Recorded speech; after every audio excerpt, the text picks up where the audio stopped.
তো হ্যালো বন্ধুরা, তোমরা কেমন আছো? আশা করছি অনেক ভালো আছো। তো তোমাদেরকে স্বাগতম জানাই আমার ব্র্যান্ড নিউ ব্লগে। তো আজকের ব্লগ হচ্ছে যে আজকে একটু স্কুটি নিয়ে বেরিয়েছি। তো স্কুটিতে আমার ইনস্টাগ্রাম, ইউটিউব, ফেসবুকের নাম লেখা ছিল, যেগুলো অনেকদিন হয়ে গেল তার জন্য উঠে গেছে। তো সেগুলোকে আবার প্রিন্ট করার জন্য যাচ্ছি দোকানে। তো আজকের ব্লগটা দেখতে থাকো, আশা করছি খুবই ভালো লাগবে। আর এইটা হচ্ছে আমাদের প্রাণের শহর লালগোলা। আর এই জায়গা ছাড়া বাইরে কখনো মন টেকে না। আর এই বিষয়টা একমাত্র তারাই জানে যারা বাইরের রাজ্যে কাজ করতে যায়। আর ভাই আমি ব্লগ করছিলাম আর সামনেই ফুটফুটে বাচ্চাটা কিভাবে তাকাচ্ছে তোমরাই দেখো। আর তারপরে পরেই মুহূর্তের মধ্যে ঢুকে গেলাম সেই দোকানে, যে দোকানে আমি স্টিকার লাগাবো।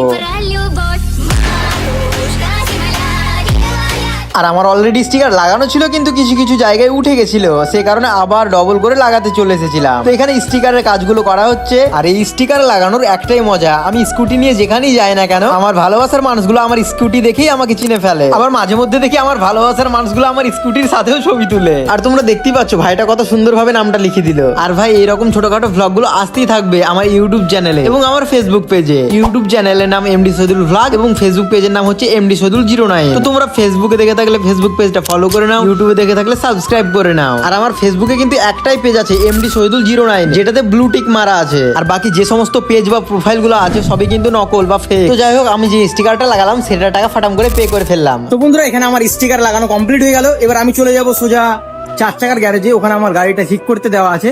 তো গিয়ে দেখবো কতটা ঠিক হয়েছে না হয়েছে, ঠিক আছে? তো আমি ভাগকাম করে চলে আসলাম আমার 4 চাকার গ্যারেজে। আর এখানে এসেই দেখি যে আমার ব্ল্যাকিটা একদম নোংরা হয়ে পড়ে আছে। আর তাকে মেরামত করার জন্য চলে আসলাম কিছু কেমিক্যাল নিতে। আর ভাই মানুষ আর গাড়ি একই রকম, যত্ন যেমন নিবা তেমন সার্ভিস পাবা। আর গাড়ির ভালো সার্ভিস পাওয়ার জন্য তোমাকে নিতে হবে একটা ভালো কোয়ালিটির মোবিল। আর ইঞ্জিন মিস্ত্রি রেজওয়ান আর আমি হাঁটতে হাঁটতে চলে গেলাম গ্যারেজের ভেতরের দিকে। আর এই যে কোনটা দেখছো, এই কোনটা একটু খাম হয়ে গেছিল। আর এই খামের গল্প অনেক বড়, তাই তোমাদেরকে সেই গল্পটা পরে শোনাবো। আর আমি গাড়ির ইঞ্জিনের কাজ করাতে এসেছিলাম। গাড়ির ইঞ্জিন দিয়ে মোবিল লিক করছিল, মানে মোবিল গুলো পড়ে যাচ্ছিল, বারবার ভরছিলাম আর বারবার পড়ে যাচ্ছিল। এইভাবে মোবিল ভরলে তো আমি ভিখারি হয়ে যাব। তো বন্ধুরা, আমার গাড়িটা ঠিক করার জন্য 2 থেকে 3 ঘন্টা সময় নিয়েছিল, তাই আমি সন্ধ্যাবেলায় চলে এসেছিলাম আমার গাড়ির ইঞ্জিনটা দেখতে এবং আমার গাড়িটা ঠিক হয়েছে কিনা সেটা দেখতে। তো আমার গাড়িটা ঠিক হয়ে গেছে, এবার আমি বেরিয়ে পড়েছি আমার বাড়ির উদ্দেশ্যে। তো বন্ধুরা, আজকের ব্লগটা এই পর্যন্ত ছিল। ব্লগটা ভালো লাগলে অবশ্যই লাইক কমেন্ট করে দিও। তো চলো, বাই বাই, টাটা, দেখা হচ্ছে নেক্সট ব্লগে।